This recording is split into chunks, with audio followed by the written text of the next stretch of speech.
Welcome to Street Scene Power Hour. I'm Greg Roden, and we are blessed to have our host, Rick Guerrera, our other host, Larry Ward, and welcoming back Krysta Sylvester with helping us hosting this show. And we're going to be talking a little bit. We just wrapped up the Street Scene Car and Custom Bike Show. And I can't get this smile off my face, man. 9th annual Street Scene Car and Custom Bike Show. And all we have to say, it was a hell of a show. Yes, it was. Yes, it was. And wanted to touch on the history just a little bit of how the show started. Street Scene is this Street Scene TV show. We started it off in 2008. In 2009, Rick Guerrera joined us as the host of the show. We kind of moved it, we visit car shows and motorcycle shows. In 2012, we came up with the Street Scene Car and Custom Bike Show, and Krysta Sylvester's family generously donated the parking lot it was Shepherd Self Storage at the time. And that's when Krysta joined us as a co-host, and we were happy to have her because she's got a wealth of knowledge on cars and trucks and everything that's got an engine behind it. You got that right. And when you joined us, Krysta, what did you think of the show itself? Because I know your father and your brother were heavily involved with the show, and we really appreciate that. Yeah, no, and first and foremost, it was really great to work with a local company like yourself that was also benefiting. At the time, it was the First Harvest Food Bank. And it was just great to be a part of that, as a business. My family's been in the Youngstown area since 1956, building homes originally and then commercial. And my dad, my grandpa, who's not with us anymore, and my brother, even with my brother's coffee shop still today, they like to work with local companies, local people, try and keep it local, try and support local.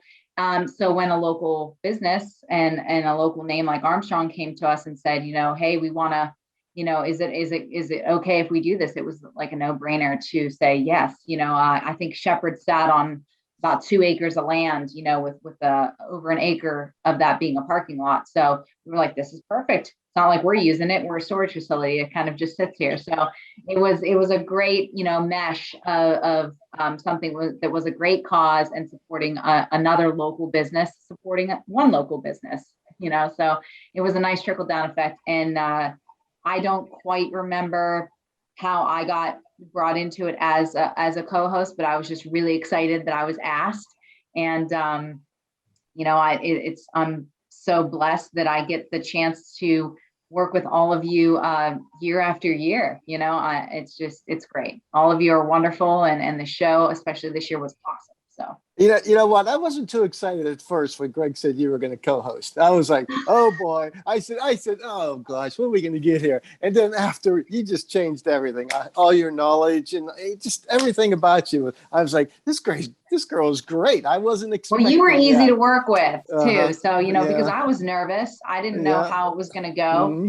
And then working with you explained things to me. You were like, okay, this is what we're going to do. This is where we got to go. This is how, and I was like, okay, great. And you were very great to work with, because I'll be honest with you, I've done other, modeling jobs, especially a lot of promo stuff. I worked the SEMA Auto Show like 10 years in a row.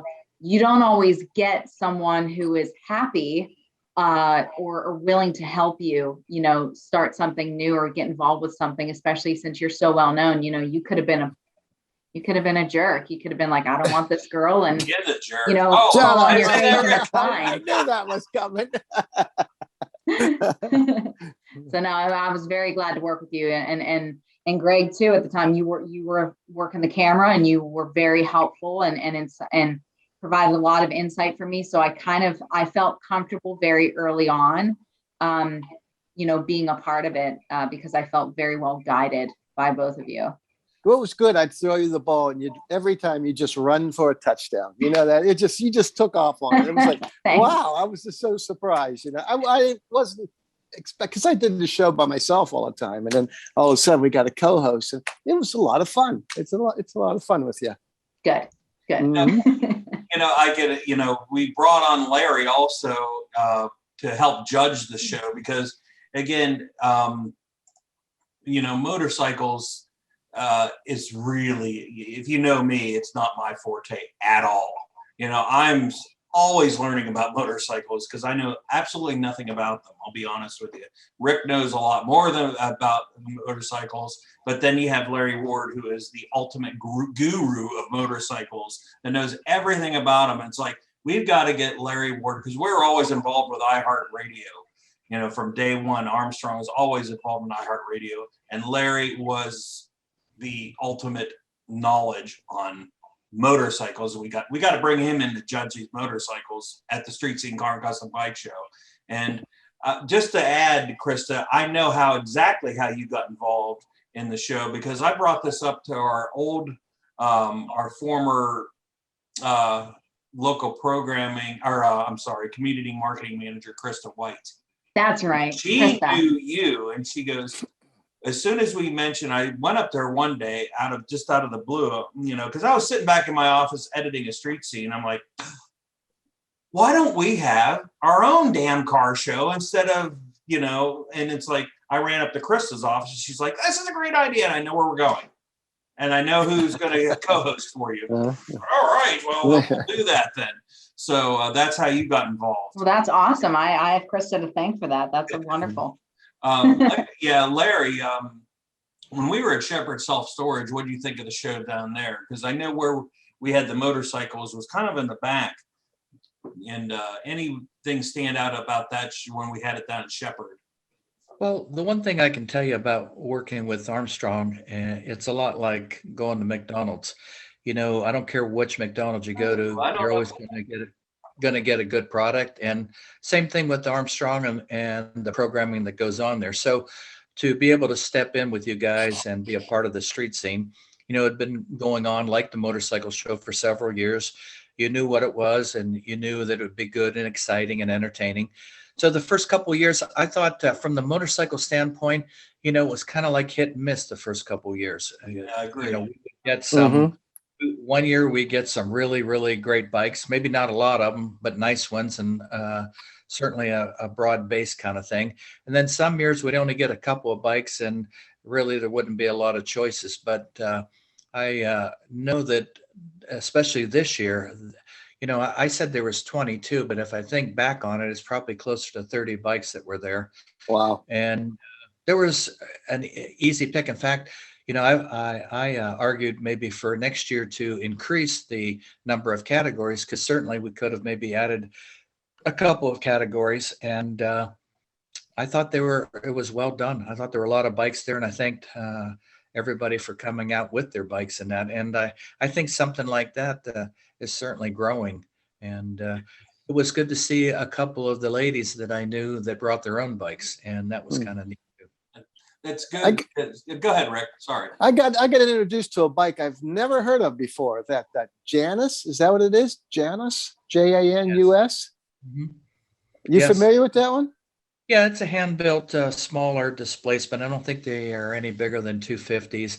And they take a modern motor and they put it into what appears to be an old frame. So it's sort of like a Royal Enfield. It's a new old bike, and that's kind of what they make it. So, but the difference is that it's hand-built, and with a modern drivetrain, you're not going to suffer the problems that you would if it was actually a 1918 or a 1920 bike, where you'd have to bring a truck along with the bike, because we had two of them there, believe it or not. Yeah. And I want to say Cleveland, Ohio is where they built them, but I'd have to look it up and check it here when we go to a commercial break. Okay, we're in a commercial break now. Go ahead, Larry. What I wanted to add to that was, the reason we're doing this show, we're going to review the Street Scene Car Custom Bike Show that we just had at Austintown Park for the first year. But we had a lot of people, and I had a lot of people coming up ask me, when did this show start? How did this work? How did you get this car show started? And we wanted to go through that with you. We had it, like I said, we had it at Shepherd Self Storage. And Shepherd Self Storage was in Boardman, where the old Sam's Club was. And he had it there for quite a few years, 4 or 5. I can't remember how long. I think so.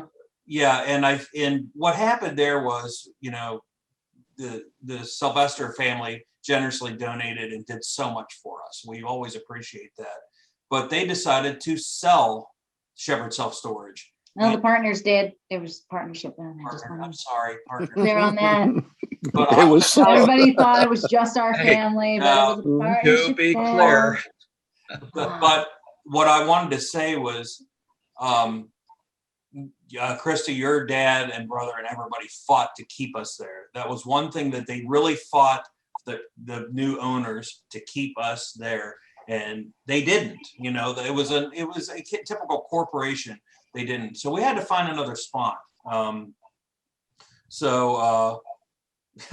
It all loops back. It's a small world because Corey Ward, Larry's son, he manages Chili's. And we had it there for 2 or 3 years, which was wonderful. Corey's awesome. You know him. He is involved with David Ed's now, so we had it at Chili's, and it worked out really good. Corey was very giving and let us use a parking lot. Whatever we needed, we did it there. And it worked out great. And of course, 2020, we didn't have the show due to the COVID.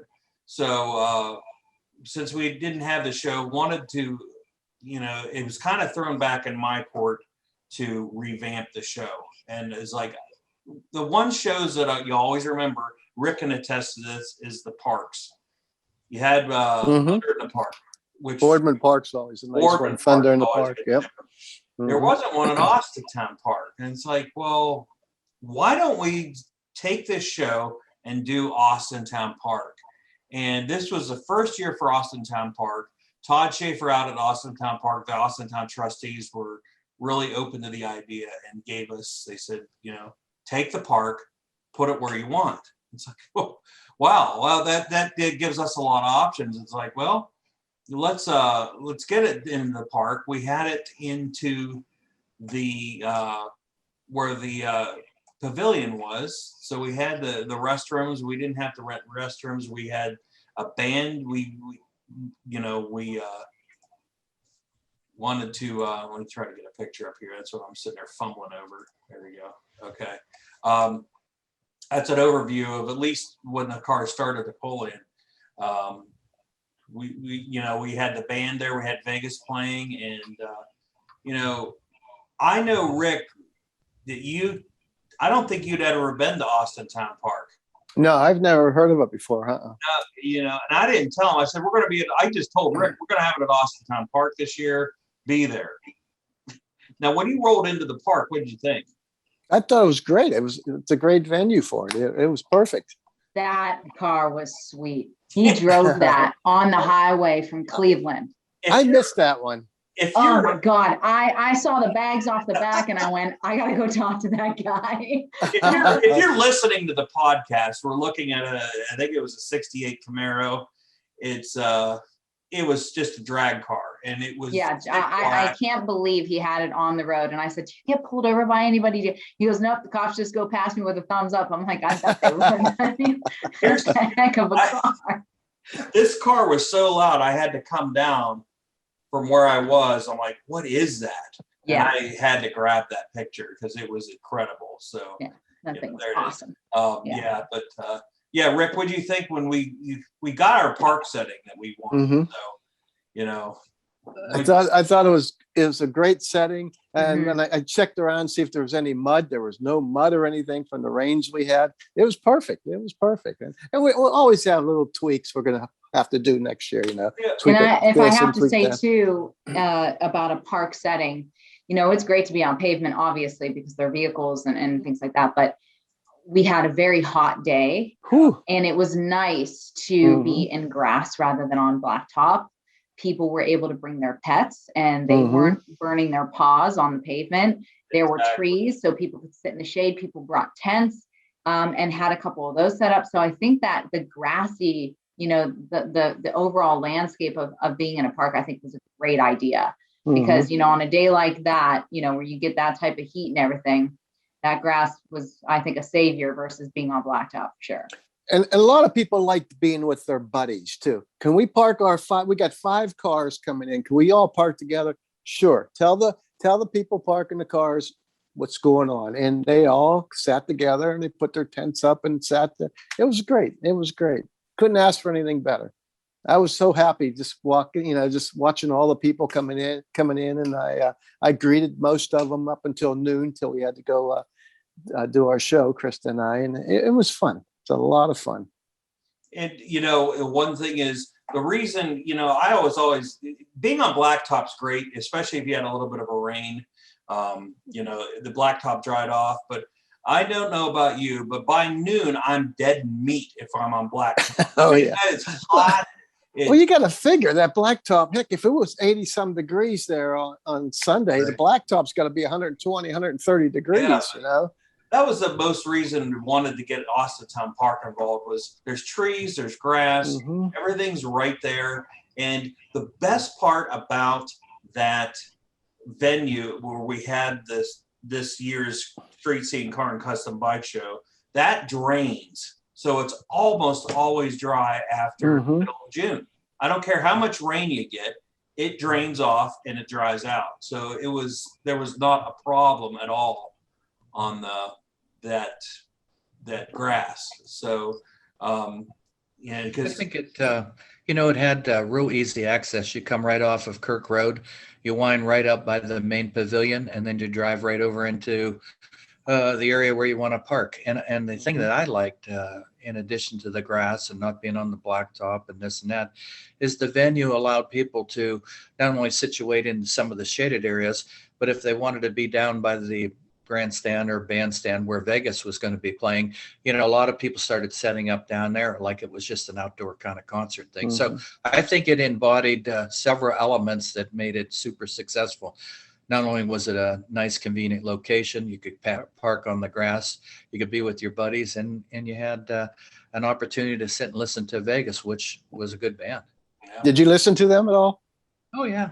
That girl's got a set of local chords on her. Oh, man, can she sing? Wow. She's known for that. Yeah, and we did have the motorcycles up on the parking lot above the park there. We're going to do some tweaking next year. I'll go over, once we're starting to wrap up the show, I've got some suggestions that we took in from all of you on how to tweak the show and an announcement about next year's show, because we've already organized it. So we got an announcement to make about the 10th annual Street Scene Car and Custom Bike Show. So we'll hit 10 years for the show. But I heard. Go ahead, Larry. One of the things, the good thing for parking a motorcycle up on the pavement or the blacktop is that most of the Harley Davidsons incorporate a side stand called a jiffy stand. So when you kick it out and you lean the bike over, it goes up and locks into a position so the bike can't actually roll forward like a lot of other motorcycles. But the bad thing is it's like a blade where the foot is, it's not real wide. So you stick it out on the grass and you got a 600-700 pound bike, it's liable to sink in. So I think the idea of keeping the bikes on top and totally separate from the cars is always a good idea. And I think adding categories that would enhance that as well, because I felt bad. There were a couple other bikes that I would have liked to have picked, but couldn't, just because we had 3 categories, which was modern, vintage, and then grand champion, and I think the 3 that we picked were well representative of those categories. But what would you like to add, Larry? Well, I think that how there's a people's choice, like the grand champion is selected by me, but I'd like the bikers to walk through there and be able to select the bike that they like the best, and make it like the people's choice. And I'd like to get more women involved and get them, because a lot of women are going from the back of the bike to the front of the bike, or to the front of the bike for the first time if you see these rider education courses. So I'd like to recognize that and have a category for, female rider or something like that. Yeah, I mean, that's all great suggestions. And again, we have some tweaks to do. It was the first year out at Austintown Park, and another thing we did change is, we always had a trophy. When we started off at Shepherd Self Storage, we had all the trophies that were plastic, and they were okay, great, it was nice. These ones were more than okay, believe me. We switched over to the wooden plaques, which I like, because I always saw those at the Boardman Park Car Show. I'm like, I like the plaques, so we switched to that, and it's like Rick and I have been doing this show for quite a while, and what sticks out to me most was when we went down to the Midnight Cruise at Salem, and they had hand-built trophies, and those are the coolest things in the world. I'm like, well, who could build hand-built trophies in Youngstown Cycle and Speed up on Market Street? They did, and they knocked it, no pun intended, out of the park. Trophies. They really built them out of parts. Our grand champion, if you didn't see our grand champion award for the bike, it was a motorcycle tire. They made a clock. They put a clock inside of it, and it was just. And then the grand champion for the car, he took a valve cover off a small block Chevy. That was pretty cool. Out of it, And office light, that is so cool. I love that. Yeah, it was just. I just said, here you go. Here's what we want. Here's our trophy classes. Make them. And they just went crazy on them. And they really did. Oh, that's a big shout out to Adam Pratt and guys. And they're known for that. They do an awful lot of custom pinstriping up there, and they do a lot of custom artwork type of stuff, where if you have a car or you have a bike and you want to have like a design, like etched into a plate or something like that, they do all kind of cool stuff like that. But certainly a unique shop. I know, and I can give a shout out when I buy my Harley parts. I really try and go to those guys first, because a big corporation, local guys, try to support them. Yeah, because if you don't support your local businesses, they're going to be gone. I mean, the restaurant business is really hurting right now, and it's like, you go down to Youngstown Cycle and Speed, and they're not only motorcycles. Adam loves Jeeps and trucks. Isn't that how he started on Jeeps? Yeah, he was a former manager at Four Wheel Drive down in Columbiana. One of the 3 or 4 guys that managed that whole corporation. And then when they got taken over and eventually dissolved, that's when he decided to make the jump and incorporate the automotive end into the motorcycle end, which is, it's hard, very, very hard to pull that off. And I think they've done it pretty well. And I think this is I want to see second or third full year of business, and they're going full guns. I think it is their second, because we did when they first opened, Rick and I went out there. But you got to support these local businesses. I'm a bug guy, so Jim's Custom VW in Columbiana is in business forever, and I probably remodeled his shop as much money as I spent down there on parts and getting them to rebuild motors and stuff. But they really knocked it out of the park with that. We tried to get we had Molnar's concessions, which that's another thing we got to tweak. I think that was the most suggestions I had. There was always a line there. Yeah, long line. Yeah, I didn't get to eat because it was so long. I didn't either. I was so busy. Yeah. Let me explain this to you. It's always been an issue with our car shows. We always had one food vendor, and it's hard because I'm going to be honest with you. Excuse my language. It's a crapshoot with the weather. You get a vendor out there. If you're going out to Canfield Fair, they're going to go out there for a week. You're going to have some nice weather. You try to get a vendor for one day, they're either going to kill it, or you're going to have a vendor out there that's not making any money. So they won't come back. So that's where you run into problems. And the only solution, that's something I've got to work on next year for the show, is do we get another vendor? Do we get a food vendor? Molnar's is coming back. They wanted to come back, and I'm excited to have them back because they really kicked some butt out. Did they bring another trailer with them? Two trailers? Exactly. Do they bring another trailer, or do we get somebody else that might kind of compete with them? I don't know. Get some different style of food.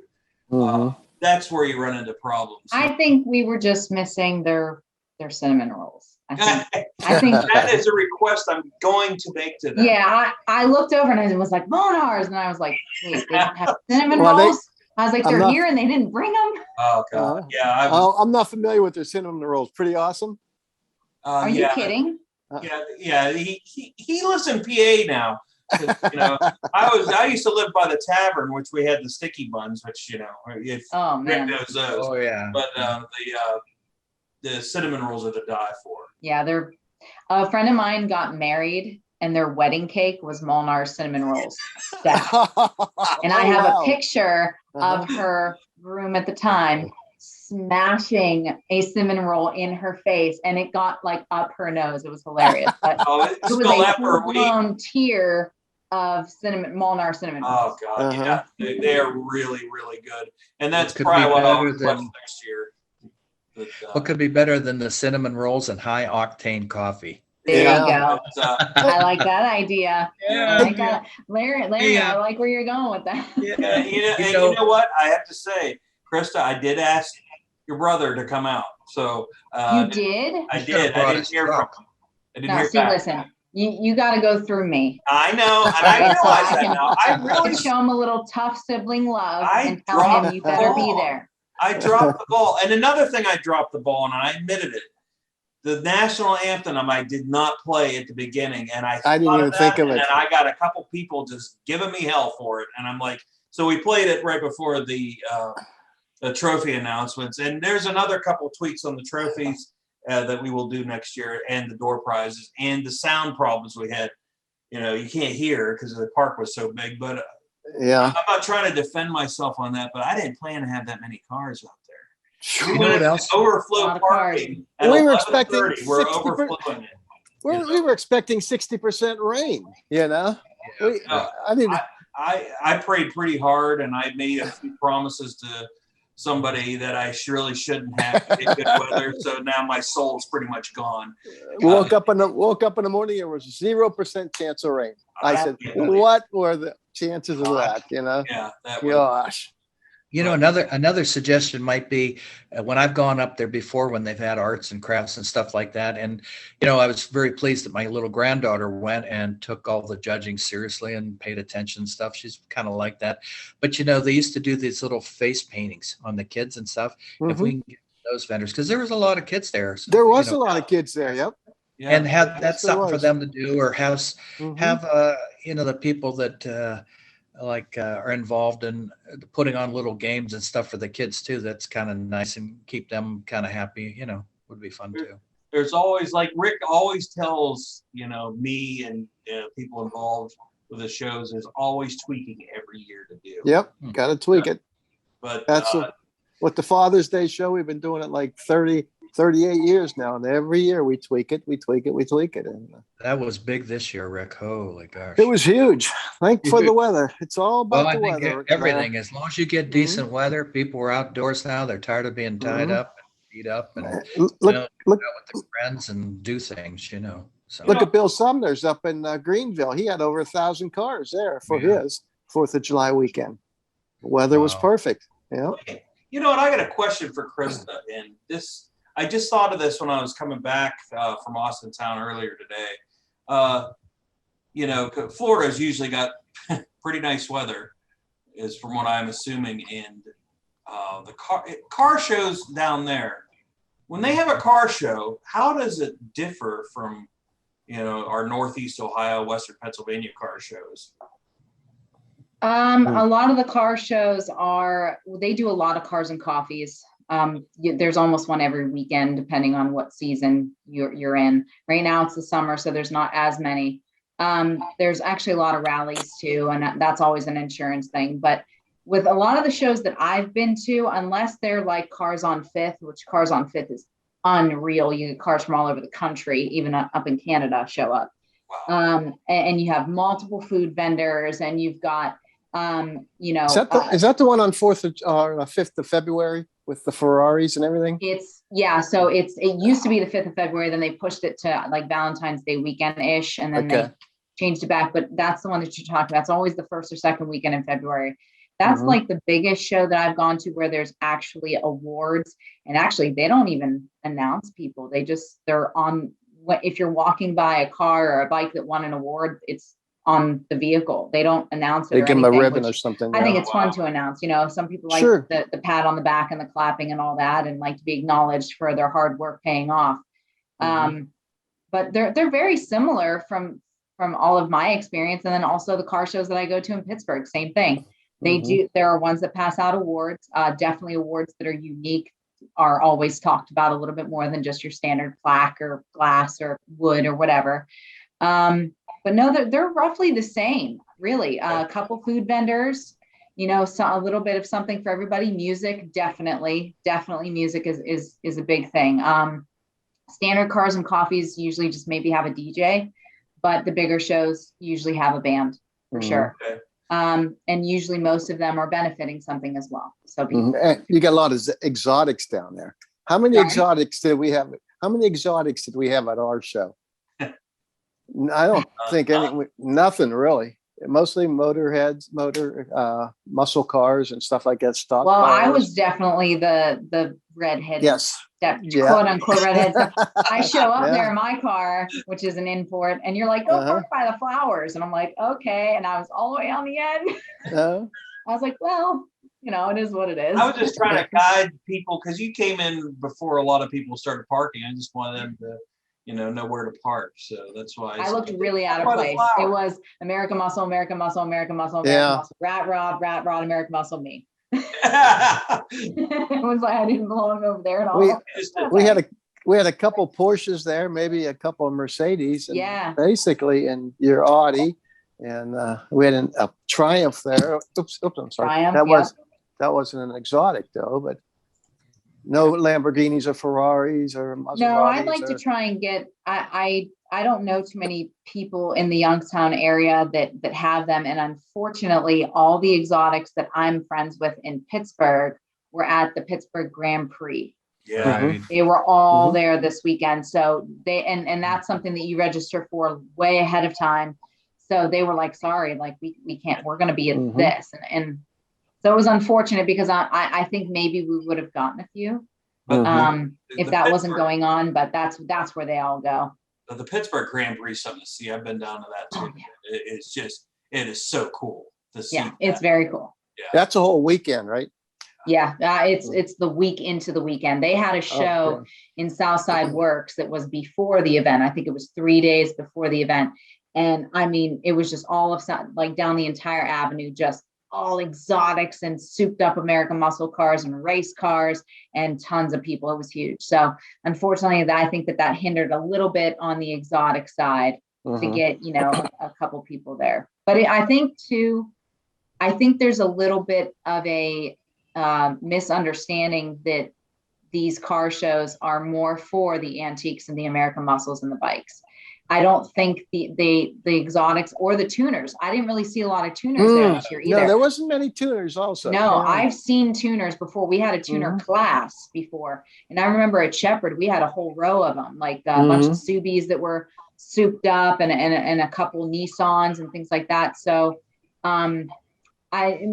maybe there's a way to try and get it out, when we start advertising for the next show, that the exotics and the imports are welcome as well. Because I think there's like some misconception that it's just, American maids and antiques, and collectors. That's probably an accurate representation though, Krysta. I think that the tuners, when they get together, they have their own like little click things. I was just going to say that. They'll be over in Pittsburgh, they'll be over in Akron, doing stuff like that. But that Pittsburgh Vintage Grand Prix, I've been to that before and onto the track there, and that's just a fun. I mean, it's almost like a Carlisle thing. It's huge, lots of cars, plenty of everything, So let me go ahead, Rick. Like in our car club, the Stengel Valley Antique Automobile Club, we tried to get some tuners in there, but the older fellas didn't like the tuners. They were just like, they play the radio too loud. This is that. This and that. Yeah, they just didn't. They didn't like it. It's like the car's sitting there and no one's in it. Who's playing the radio anyway? Yeah, they're car guys. You gotta appreciate them. let me drop this on you. My son's 19. He's really into the tuners, and he's got a 3000 GT. He had a Mitsubishi Eclipse. He's really into it. But when it came down to where he was going, there was a bunch of car shows on the weekend, and where he was going, it was during the Salem Super Cruise. He's like, I'm not going because they're going to the import blowout or something in Cleveland. And again, it was 4 tuners. So it seems like they'd rather go there because they're more accepting of the tuners at tuners shows. And that is something I've got a real hard spot for that, because back when I was, in my 20s and into the cars, and the people didn't accept what I liked, And here's the perfect example. I probably told you the story before, but when the car club I was in, I've been in a car club since. The car club I was in was pretty much Ford, Chevy, Dodge, Chrysler products. That was it. And if you didn't have that, you were pretty much, shunned. And basically, I had a Chevy, I had a Ford, and when I bought my 65 Bug, they kicked me out of the club, because I bought a foreign car. I said, you know what? This car is more American than your damn Corvette. So I really have a hard time. Hey, got to accept Corvette. Watch it. You've got to accept everything. I mean, there's Jaguar. Look at the old Jaguars, the Volvos, and all these imports that really made a dent in American culture. Look at those guys that showed up from the African American guys over with the Brothers of Power. Did you see those guys with all the big Cadillacs, the big Buicks and everything? Yeah. Man, those cars were super nice. Super nice. They didn't go too big with the wheels. They were sweet. They were clean. I think that, a car show, especially one like this, where we've got a mixture of cars and bikes and hopefully trucks and things like that. I think that, it should be made everyone should be made aware that all are welcome that have anything to do with the enthusiasm in the automotive field, period. Shouldn't matter what you drive or what year it is, or if you just have one modification to it that you just started, or if it's something that was a complete build from, a trash dumpster that you found it in. I think that there should be equal respect for anyone that is an automotive enthusiast. When I first got started, I fell into the imports and the exotics and things like that, and then got more into the American muscle and all that. And I mean, my dream car is a Ferrari, so does that make me a bad person if I don't choose the Mustang instead? It's like, no, we all share the same passion. And it's something with us. It's something with an engine that drives, or unless, of course, if you're a Tesla fan, so batteries. Still, it drives. It drives, right? Yeah. So it's we are all sharing that. So I think that it's important that we keep it open for anyone, and people like the tuners or the import guys, or maybe even new bike guys or the truck guys. We didn't really have too many trucks. We didn't have enough of those. We had a lifted Dodge, we had a lifted Ford F-150, we had a couple trucks, like other than antique collectors. I'm talking like newer. But I'll tell you what, I mean, from going to the SEMA show and being around my brother with his trucks and things like that, and being friends with people down in Florida like Wicked Customs. He builds SEMA trucks. He builds lifts that cost more than a car itself. These things are beautiful pieces of machinery that took just as many man hours to make beautiful and functional as your collector, 1950s car or bike. So I think, again, everyone should feel welcome. And I think Armstrong has the chance of doing that too, because this wasn't something that just was geared towards one class or another. It's just, we got to get the word out there. We got to get the word out that all are welcome here. If you have $1,000 car, if you have $100,000 car, you're welcome. That's how you start out. Inclusive. But one of the things that I've noticed over the past years now is the different cultures. When you're talking trucks, there's even subdivisions in trucks. There's the lowered hip hops, then there's the off-roader guys, then there's the diesel. So there's like 3 different groups all getting along together. But one of the things that I lament that you don't see a lot of, the tuners still do it. The young kids are building their cars and doing stuff like that. But it's just like the Grand Champion for the motorcycle. I thought I was going to get a story of how I found this bike, in a wretched dump somewhere. And it took me 10 years to find all of the parts and then put it together. And this is how I did it. And the story I got was, well, I bought it like this, and honestly, that's the sad part of the thing is that people have enough money nowadays that they can go buy their dreams instead of building their dreams. When I was growing up, I bought a 55 Chevy off my grandmother. It was a 6-cylinder automatic. Then I bought another car that was absolutely shot, and I removed the drivetrain because I wanted to make it stick shift, and then changed everything over. And then I had another buddy and me paint it. It was a stupid lime like green with black stripes, but it ran like crazy, What was your? But you don't see a lot of that nowadays. Well, I would be surprised, like even with the Corvette club that I'm in, last couple of years, I did an awful lot of autocrossing, enough to be number 2 in the entire region. But I work on my cars, but all the guys that I know, they wouldn't dream of taking their cars. Not too many out on the track, even less, over at the drag strip or the road courses. And that's because the cars are expensive. They're 120, 130 grand, and you don't want to wad one up. But even with the older guys, so I just lament that there's not a lot of guys like we were when we were growing up that actually put their hands in building the cars. And then again, when you build a car, like you buy, say, a 69 Camaro, and it's a wreck. So you got to put 4 pans in, you got to put a trunk in, you might have to put quarters in, all that takes a lot of time, and it's not a skill that you can learn right away. I mean, when you get like 65 or 70 years old, you've acquired those skills, but you're not going to acquire those right away when you're 20 and 21 and 22. Plus you've got to have the equipment, a place where to put it, a rotisserie. So there's a whole bunch. So that's where a club came in, where some of that stuff was available when I was growing up. You belonged to like the Hollywood Nights or something like that, where you had access to some of that stuff. And I just, I see a lot of these guys now that they get their cars built, and that was the same with the Grand Champion car. That guy just bought that car 4 months ago. Krysta interviewed him. $150 on the caddy. I know it was gorgeous. It was. Krysta says you got to see this Cadillac. I didn't see the car I saw the people first. I was walking with my cameraman, looking for the next vehicle that we were going to interview, and I'm like, why are all these people over here? Is something going on? And I see people with like their cameras up high and everything, and I'm like, okay, they're shooting something. They're filming something. And then I walked over and kind of the crowd cleared, and I went, oh my. It's like we need to talk to this guy. Yeah, literally, that was literally our response, and it was just every single person that turned around and was walking away from looking at it, they were like, "That's so beautiful! What a car!" I mean, everyone had a comment to say. I mean, it was gorgeous. What was that? A 56 Caddy?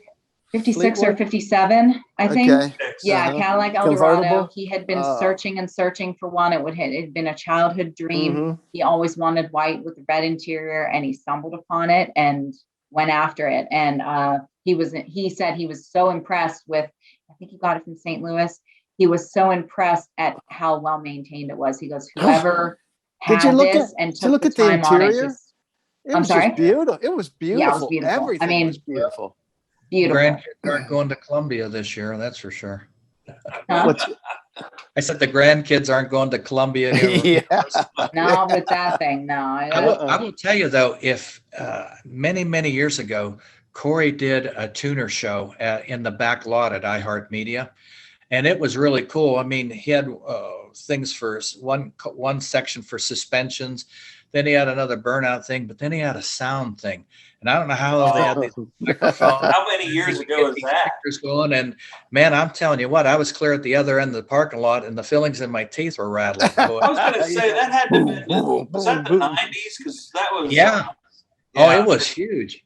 I don't know why he didn't keep it up. But if you decide, and I think Krysta's right, I think if you do something, what you have to do is when you build the flyers, you've got to have one section of the flyer that says, hey, tuner boys and girls, special classes for you, diesel truck guys and off-road guys, and so you just build classes for them, and they'll come, especially if it's a one time throughout the year. it's I've always wanted to add a tuner class, and I thought I had one on there at one point. Maybe Tuner and trucks, I think. Yeah, Mhm.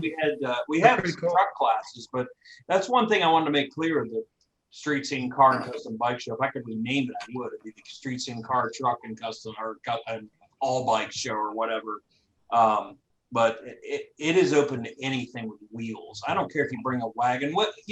Okay, let's ask this: who won our Kids' Choice Award? Right. That was cool. Hold on a Go second. Did kart. anyone see the two people that rolled in the souped up lawnmowers? Yeah. Oh yeah, they were You way in the front there. Yeah. Yeah. Yeah. Boy, I'll tell you, those are tip over mobiles. I'll tell you that. Mhm. Has to make a turn. Yeah, it's the way it should be. And one thing that drives me crazy about some of these shows is anything 72 and below. I'm like, come on, man. Yeah. 72 there's so much. Even the 80s. Think of the Grand Nationals that have caught on.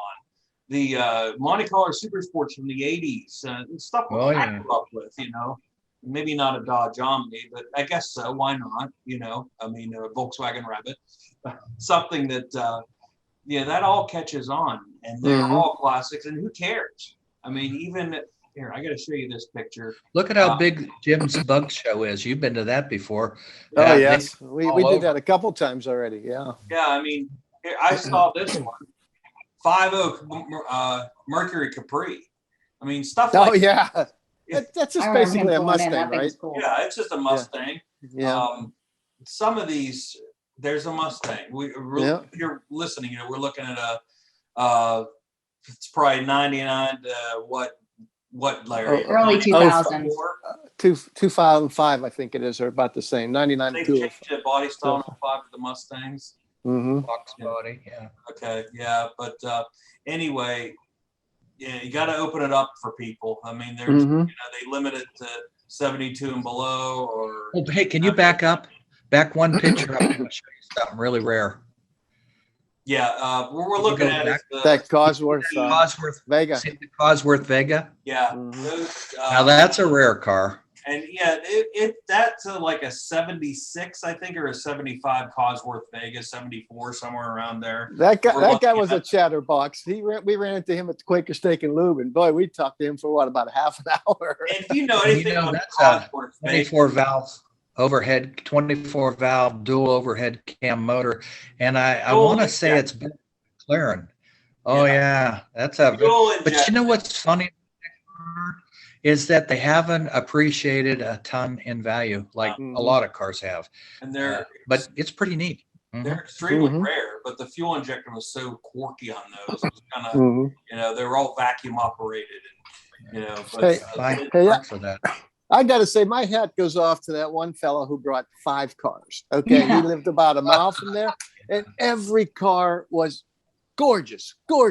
What he brought, that Viper, he brought that Corvette, that 63 Corvette. It was funny. He had all Corvettes and one Viper. Yeah, and that 163 was widened, what, 1.5 feet on a C6 frame. That thing was sweet.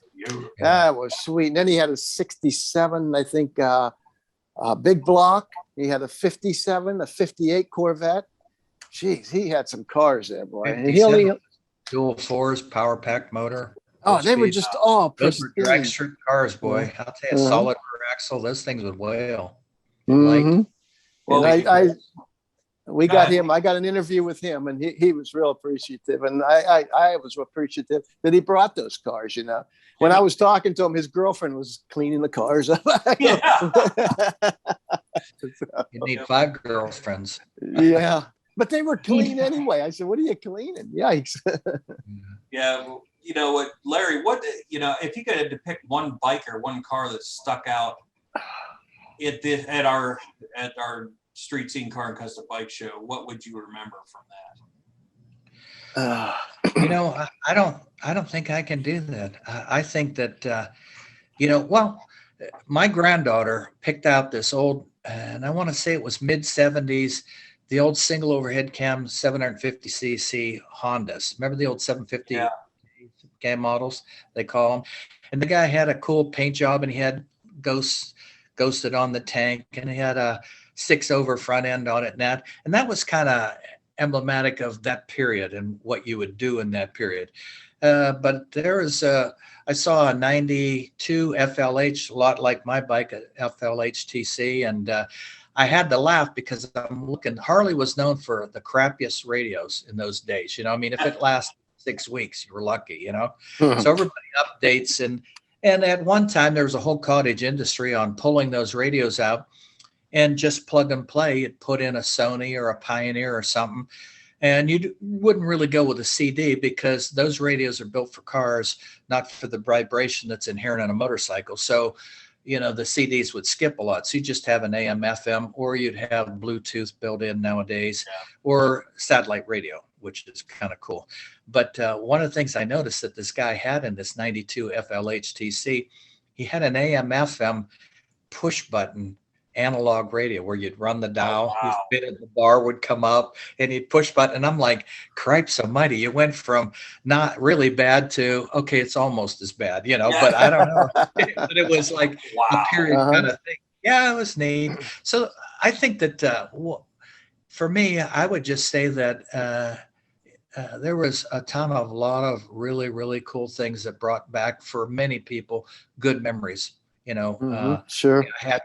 And that's what really cars and bikes are about. You know, they elicit strong memories, you know. Yeah, I bought a bike over the weekend down in mid-Ohio, down at the big swap meet down there.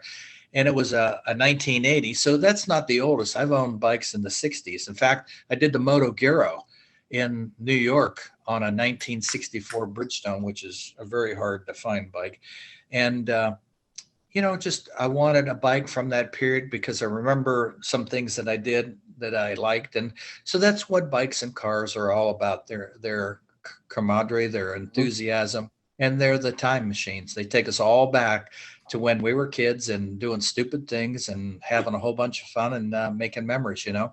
So I can't really say that there was one thing. I liked them all. I liked the Corvettes. I liked the Caddies. And then I liked a couple of the street rods that were there. There was one in particular, was I think an orange street rod down by the bandstand area where Vegas was playing, and that was pretty cool. But I think I liked them all. There were just too many to name that stood out. There was. Krista, you're next because Rick will talk. I knew that was coming to me. I kind of have to take Larry's side on this one. There were so many cool cars and trucks and even the bikes and everything like that I saw. I mean, were there a few that stuck out to me? Sure. I mean, obviously that Eldorado was really sweet. Sweet. I mean, just so sweet. It's not my favorite car. I think they're awesome. I'm a fan of power and speed and loud and in your face. So the gentleman that drove that, you know, that the Camaro from Cleveland was just, and his story was cool too, because he had that car since high school. Yeah. He had it and he just continued to build it. He did one thing to it and it kind of snowballed and turned into what it is now. And then he told me that I said, how fast is it in the quarter mile? And he goes, I haven't tried it. And I was like, he's like, I don't want to break it. But that was probably one of my favorites, just because I just lean towards those like nasty in your face, like this thing will put your eyeballs in the back of your head type of car when you hit the gas.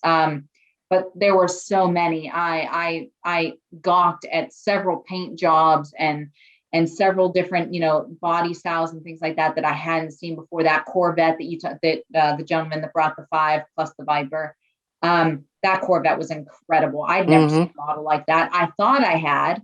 He corrected me on camera, which will be hilarious. I was like, did we interview before? And he's like, no. And I was like, sorry.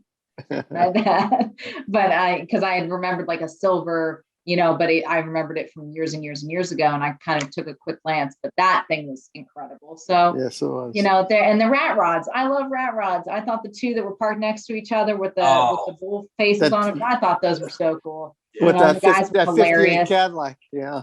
Yeah, so the one had a Corvette engine in it, which, so, you know, you look at this rat rod and then you pop the engine, pop the hood, and there's this giant Corvette engine in it. So it was just, and like I said, like Larry said, there was just so much good stuff. This was a good show. There was a lot of Good work that show. went into that one Cadillac, you know, that rat rod. That I think it was a 58. That guy, I was talking to him. I think I interviewed him. My God, all the work, you would never believe it. You look at it, it looks like a piece of junk. But oh, we did this, we did that, we did it. I said, whoa, you know. But it was pretty cool. Good. Well, Rick, I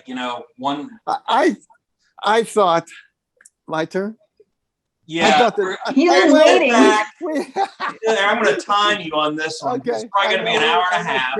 No, it won't be that long. I'll put it all in a nutshell. I thought there was a sweet little 350Z there convertible. It was really nice. That white one that didn't even park, like, that never hold gets on, any Rick, there, that white one that was like parked cockeyed and like all the rest of the cars were parked straight and it was kind of parked by itself over there. Yeah, that one, okay. What a jerk that guy was. We're talking about Rick's car because he had to go pick his own. I get no.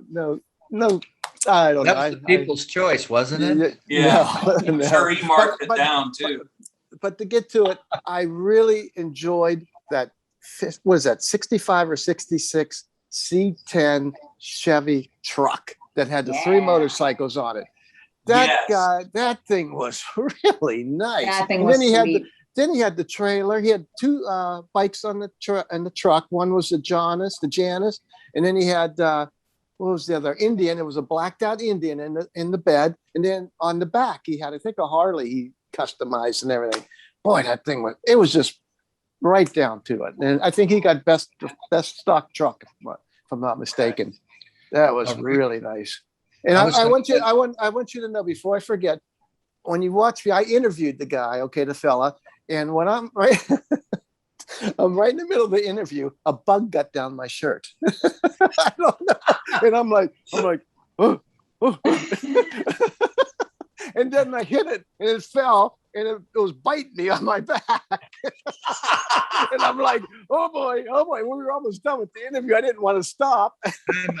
You were getting bit and I was flamingoing because I was getting bit on the legs when I was over in the soccer field and it was just still a little bit wet over there. And I think there were just still mosquitoes. And I was literally standing one-legged holding and I was trying to scratch with my other foot to get it away, but not act like I was scratching while I was on camera. So I was flamingoing. I was flamingoing for sure. One-legged. Hey, Rick, I wanted to tell you that I looked it up. That Janus motorcycle is in Goshen, Indiana, and they're kind of known for oddball things. For many years, I was in that and still have a moped. In fact, I set the 50cc record for going around Lake Erie called the Lake Erie Loop, and the moped was featured at the Packard Museum. But there's a company called Motion Left. If you follow the Moped Army, which is a couple 100,000 people that have mopeds all over the world, and different things go on, rallies and stuff like that throughout the year. But one of the moped shops that's pretty well known besides beside Moped 77 is Motion Left, and they're in Goshen, Indiana as well. Okay. Okay. Thanks. You know what? Look for, if you're listening to this podcast, look for the video version of this podcast starting next week, August 2nd. Look for that. Also, Krysta and Rick were obviously hosting the Street Scene TV show that will be on YouTube very soon, about 2 or 3 weeks. It's going to take me a while to edit all that footage. We have drone footage, and it should be an incredible show. We're going to make one long show out of it with every interview. I told Rob, my cameraman, I said, Greg's going to work on this one. I gave you so many interviews and so much stuff. I'm going to be in here for probably 40 hours editing that show.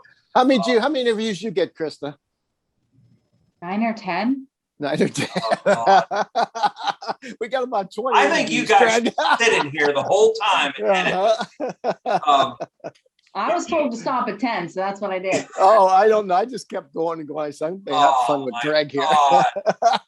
I listened. If you are interested, check out our Facebook page. We have, I think, 200 photos from the car show on Armstrong Street Scene Facebook page. Check out the photos. We've got a couple minutes left. Larry, do you want to add anything here? Yeah, I'd like to remind everybody that the Mahoning Valley Corvettes are hosting their all Corvette and steel body show at the Packard Museum this Saturday. And we had kind of a mini one last year and a big one the year before. It's huge. It's a great setting. There's going to be probably over 300 Corvettes there, a lot of cool still body cars, and it all benefits the Packard Museum, which truly is one of the gems of the Valley. And Marianne Parinchek, the director of the museum, she'll be there. And if you get a chance, you get to go in the museum, you see the rich history of the Packard automobile that was built right in Warren, Ohio. In fact, some of the buildings, the old swimming pool building that the Packard people had owned in Packard Park, they're still there, and you can kind of see it in that. But the memorabilia in the museum, and of course, there's still some motorcycles in there to check it out. But it'll be a day-long event starting at 10 o'clock in the morning this Saturday and going through about 3 o'clock in the afternoon. So hopefully, if you are listening to the podcast and you want to get the kids out for a nice, fun kind of day to go see some really cool cars and that, come on out, check it out. Excellent. Krysta, you want to add anything before we head out of here?